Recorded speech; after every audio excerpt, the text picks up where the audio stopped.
Hey there, I'm Damien. You want to go on a bike ride over Ophir Pass today with me? I love coming back to Telluride, and I get to hear stories of the good old days. The old Telluride phone book was a fold-out with 5 pages, and most of the numbers in the book were 7283 or 7284. But not in my house. No, ours was 9904, 728-9904.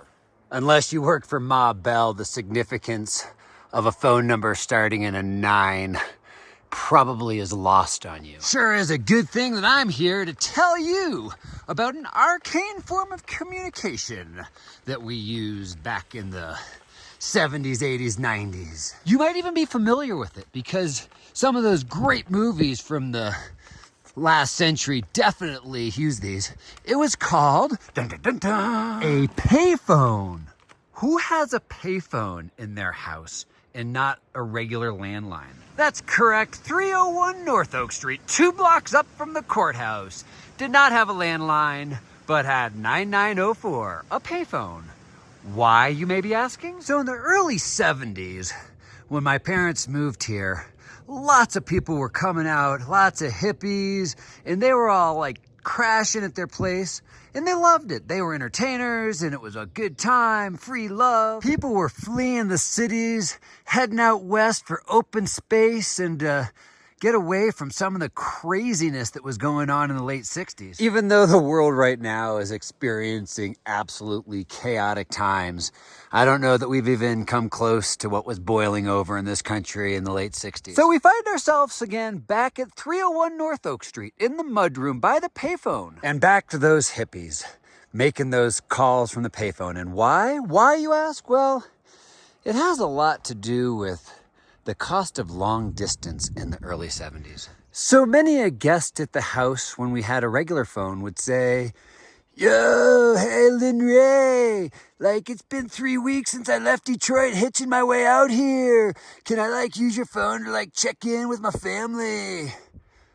Dude, that would be groovy. How could you say no to a question like that, especially when they ended it with groovy? 1 month, her bill was so much that you could have put 10% down and bought a lot in town.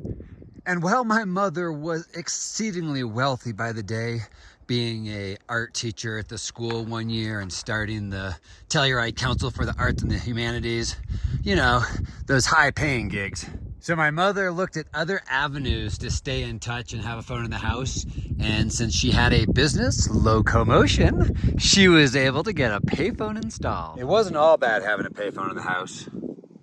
Not all bad. I was able to pilfer 3 dimes and have 5 cents left over after a full-size candy bar.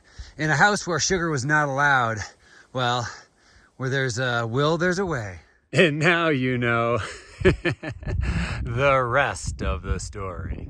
Still climbing. About to have to make a choice between going through the snow or going through the snow. Yeah, we're still filming.